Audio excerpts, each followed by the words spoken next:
Assalamualaikum warahmatullahi wabarakatuh. Mohon izin perkenalkan nama saya Reki Jumantara Hafid dengan akhiran NIM 023. Saya mahasiswa dari kelas 2A D4 Teknik Informatika Politeknik Negeri Bandung. Pada kesempatan kali ini saya akan mempresentasikan aplikasi yang telah saya buat dengan judul besar Pinisi Heritage dari suku Bugis untuk menjelajahi Nusantara. Aplikasi ini bertujuan untuk mengingatkan atau memperkenalkan kebudayaan dari suku Bugis melalui visual dari kapal pinisi yang mungkin ini merupakan salah satu kebudayaan benda yang cukup terkenal beberapa tahun yang lalu, tapi akhir-akhir ini sudah jarang sekali didengar gitu apalagi di kalangan para pemuda seperti. Nah, ini juga menjadi alasan mengapa saya tema mengambil objek ini sebagai tema untuk tugas besar komputer grafik pada semester kali ini. Baik, mungkin sebelum nantinya kita akan membedah mm, kodenya atau menjelaskan kodenya, saya akan sedikit mendemonstrasikan bagaimana aplikasi ini uh, dibuat dan akhirnya bekerja seperti itu ya. Baik, kita coba jalankan dulu saja aplikasinya. Saya coba untuk sip. Nah, kita sudah berada di landing page. Di sini terdapat beberapa menu. Yakni ada 4 buah menu karya, karya 1 sampai karya 4. Kemudian ada guide, bantuan, dan juga ada kredit atau about. Dan di sini ada tombol exit juga. Kita mulai dari about dulu. Seperti yang sudah saya jelaskan tadi bahwa aplikasi ini memang dibuat untuk mengingatkan kita akan kebudayaan suku Bugis, yakni visual kapal pinisi, yang mana pada kali ini kita akan membuatnya menggunakan aplikasi Godot dengan bahasa pemrograman C# dan juga pendekatan beberapa konsep komputer grafik. Dibuat oleh saya sendiri, Reki Jumantara Hafid, dengan akhiran NIM 023. Kemudian untuk guide-nya, nah karena nantinya ada salah satu karya yang terdapat interaksi melalui keyboard, maka di sini terdapat panduannya. Mungkin bisa dibaca terlebih dahulu. Tapi nanti juga di dalam karya ini ada sih, nanti ditampilkan juga. Oke, kita skip saja dulu ya. Langsung saja kita lihat karya satu. Nah, di karya satu ini, hmm, tujuannya adalah untuk mengetahui bagaimana bentuk dari kapal pinisi itu. Nah, di sini kapalnya terbentuk dari beberapa bentuk dasar, yang mana untuk bentuk dasarnya sampai di tahap ini masih dalam bentuk garis-garis saja, atau kita bisa lihat ini hanya skeletonnya gitu ya, tulang kerangkanya. Di sini terdapat, kalau saya membaginya menjadi dua, yakni bagian bagian kapalnya, kemudian ada bagian skenery atau pemandangannya. Pemandangannya ada awan dan juga di sini ada ombak. Di sini juga terdapat eh, kalau nanti secara luas kita bisa melihat bahwa di sini nantinya ada latar belakang gitu ya. Namun untuk perahunya, nah di sini eh, perahunya ini terbentuk dari beberapa bentuk dasar yang mana jika saya lihat ini sudah memenuhi kriteria bahwa harus lebih dari 5 bentuk dasar, secara trapesium sama kaki, kemudian ada segitiga sama kaki, kemudian eh, segitiga juga ada persegi panjang, ada elips, kemudian di sini juga ada lingkaran dan juga di sini ada bentuk tak tertentu yang bentuknya gelombang gitu ya. Nah, ini adalah step awal di mana saya menentukan bentuk dasar yang akan membentuk eh, perahu atau visual kapal finisi. Oke, saya lanjutkan ke bagian karya 2. Nah, di karya 2 ini, skeleton hanya saja sudah ditambahkan animasi, yang mana di sini awannya ini membentuk suatu lintasan random sebenarnya. Kemudian untuk eh, random tapi lebih ke sinusoidal gitu. Kemudian untuk gelombangnya ini seperti ya gelombang air laut. Kemudian yang untuk awan dan juga gelombang ini bergerak ke kanan. Kemudian untuk perahunya dia bergerak seperti mengambang di atas air gitu ya. Sehingga jika disimak di sini seolah-olah kapalnya itu bergerak ke sebelah kanan. Oke, sekarang kita lanjutkan ke karya tiga. Nah, untuk karya tiga di sini sudah lebih berwarna karena saya sudah menggunakan eh, draw polygon atau salah satu fungsi bawaan Godotnya yang mana jika kita memasukkan minimal 3 titik, maka Godot akan secara otomatis untuk mengisi atau mewarnai area di antara ketiga titik tersebut. Dan dapat lihat bahwa di sini sudah lebih terlihat itu ya. Oh iya ini layarnya, kemudian ini lambung kapalnya dan juga ada pemandangannya seperti itu. Nah, sekarang untuk yang karya 4. Nah, untuk karya 4 di sini lebih advance lagi karena eh, saya sudah menambahkan beberapa interaksi melalui keyboard yang mana di petunjuk bisa dilihat ini sama dengan yang ada di guide ya, yang ada di guide dari awal. Untuk H percepatan animasi di sini juga terdapat kecepatannya maksimalnya itu 5 ya. Kecepatan sangat cepat. Kemudian L untuk memperlambat, kemudian ada zoom out dan zoom in, kita bisa membesar memperkecil. Ini besar dengan huruf I dan O untuk memperkecil. Oh iya, di sini juga ada musik ya. Jadi ketika kita mengklik tombol M, itu nanti akan terdengar musik seperti ini. Musiknya ini musik dari ini ya. Oke, saya pause dulu. Ini musiknya musik khas budaya Bugis juga, yang mana ini erat kaitannya setelah saya cari tahu ini erat kaitannya dengan kapal pinisi. Jadi saya rasa oh ini relevan gitu. Dan ada ubah ke arah seolah-olah menjadi mundur ya. Jika tadi maju, sekarang arahnya mundur seperti itu. Dan di sini ada ganti mode yang akan mengubah warna terbelakangnya dan juga menambahkan beberapa bintang. Ya, ketika diklik, modenya akan berganti antara siang dan malam. Oke. Nah, mungkin itu untuk demonstrasi aplikasinya. Sekarang akan kita coba bahas pendalamannya pada bagian kode. Oke, sebelumnya kita tutup dulu semuanya. Nah, di sini terdapat beberapa direktori. Ada .godot, yang mana ini adalah direktori konfigurasi dari project Godot ini.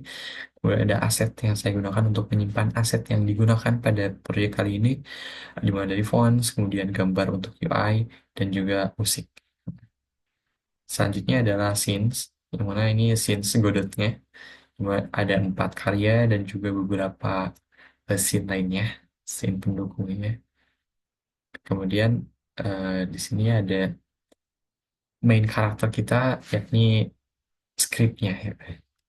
Oke. Di sini kita mulai. Oh ya, saya ingin menjelaskan dulu bahwa pada skrip ini eh, setiap bangun itu dibentuk dengan algoritma hmm, ada garis, ada poligon ya. Makanya di sini saya bagi dua. Ada yang dengan poligon, ada yang dengan primitif, bukan garis. Nah, apa bedanya? Nah, di primitif ini, jika kita lihat sebentar, di ke bawah, pada primitif ini dapat suatu kelas yang mana kelas primitif yang isinya ini adalah algoritma-algoritma yang akan mengembalikan titik-titik eh, titik-titik yang akan membangun suatu bentuk gitu ya.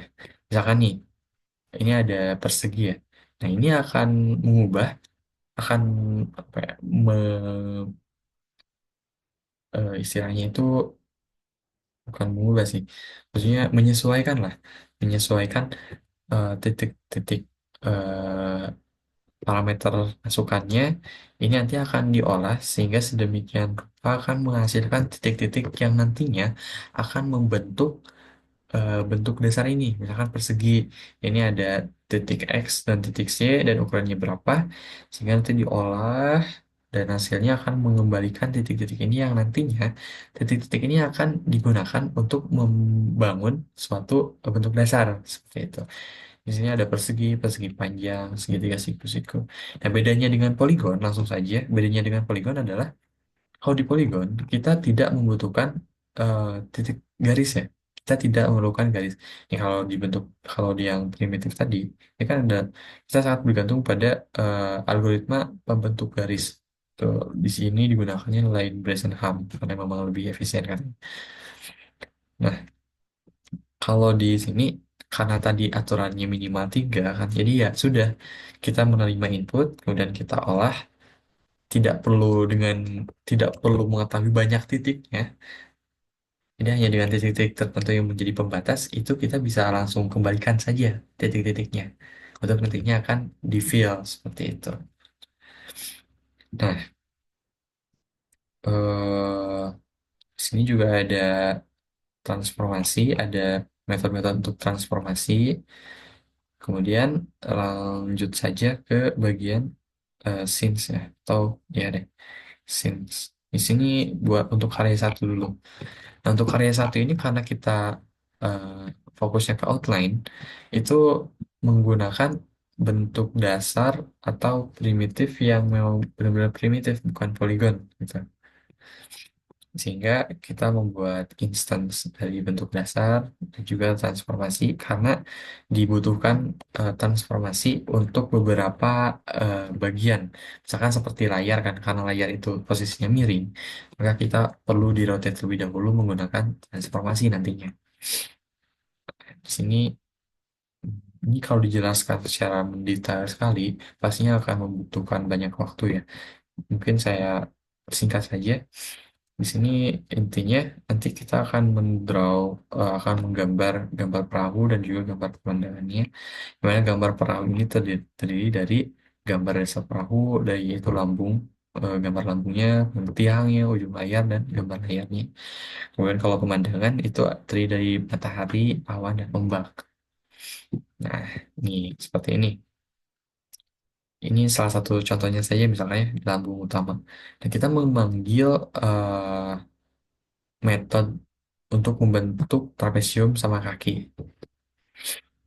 Untuk membentuk trapesium sama kaki, yang mana kita ingin mengetahui, ingin memiliki titik-titik, kita ingin eh, memiliki titik-titik yang akan membangun lambung utamanya. Lambung utamanya. Nanti kita masukkan parameter titik awal, kemudian panjang atap atasnya, kemudian alasnya, panjang alasnya, dan juga tingginya. Nah, ini kan nanti akan diolah menggunakan metode yang tadi, sehingga menghasilkan titik-titik yang lumayan banyak, dan nantinya titik-titik ini akan digambar oleh metode put pixel all pada graphics utils. Nah, ini yang membedakan dengan polygon tadi. Nah, ini titik-titik ini dimasukkan, kemudian dikasih warna, hingga akhirnya nanti akan membentuk gambar yang tadi. Nah, ini untuk yang lainnya juga sama, kurang lebih sama, logikanya seperti itu juga, hanya saja memang harus disesuaikan koordinatnya. Nah, mungkin di sini ini ada beberapa yang harus diputar bentuk dulu, di transformasi dulu menggunakan eh, metode putar bentuk. Ini menggunakan transformasi. Oke, sekarang kita lanjut ke karya 2. Kalau karya 2 kan tadi tambah animasi ya. Nah, akan ada suatu hal yang janggal jika kita me, atau mungkin keterbatasan saya jika kita apa ya, memberlakukan transformasi pada setiap bentuknya. Ini kebayangkan ini nanti satu pastinya akan banyak sekali gitu.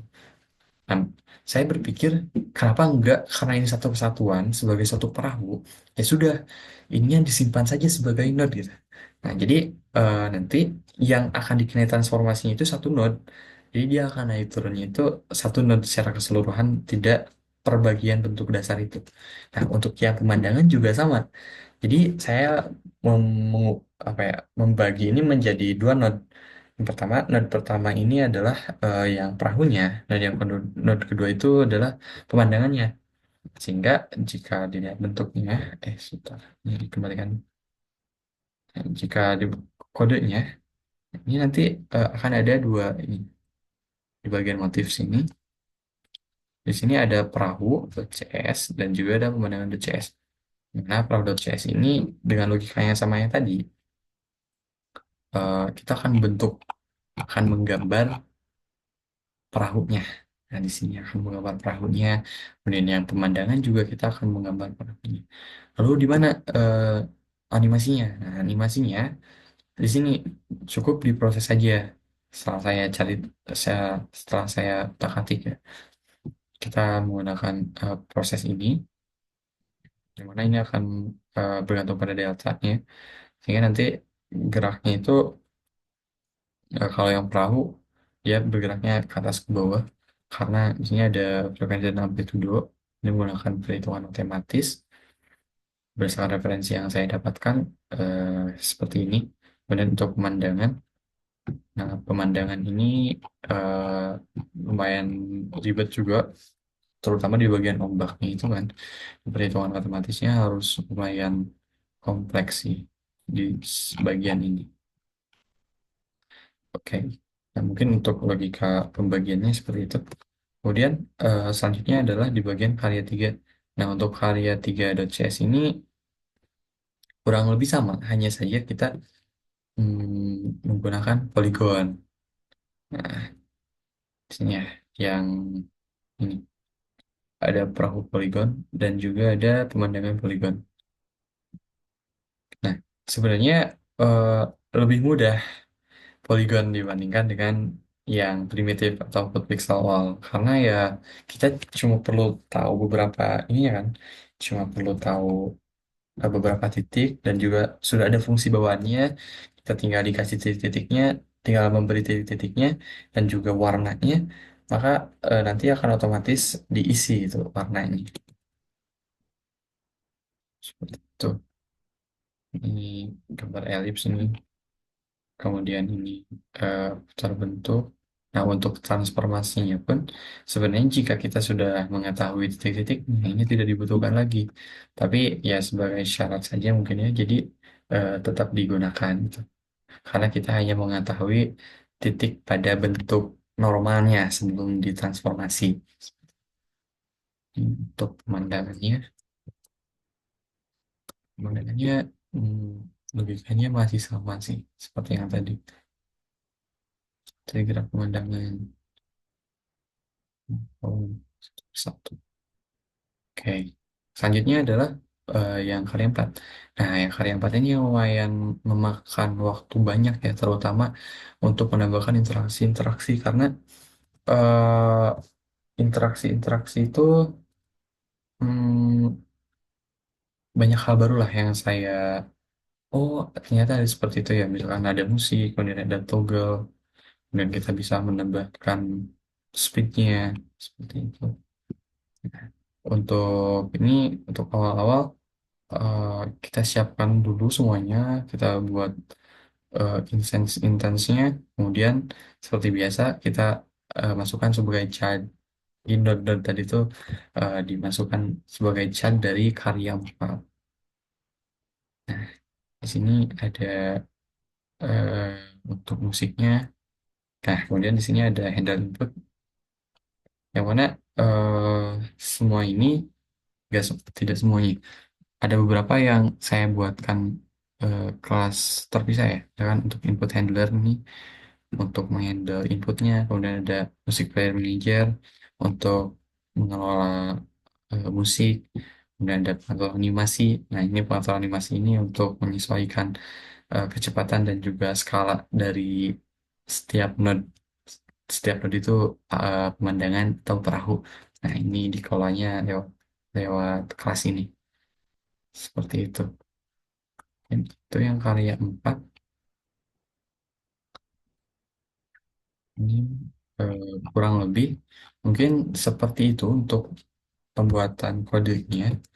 Tidak bisa saya jelaskan secara mendetail karena keterbatasan waktu, tapi saya harap ini bisa menjadi pemantik bagi teman-teman semuanya yang ingin mencoba untuk membuat visual dari suatu bentuk, dari suatu objek. Baik, mungkin sekian yang dapat saya sampaikan.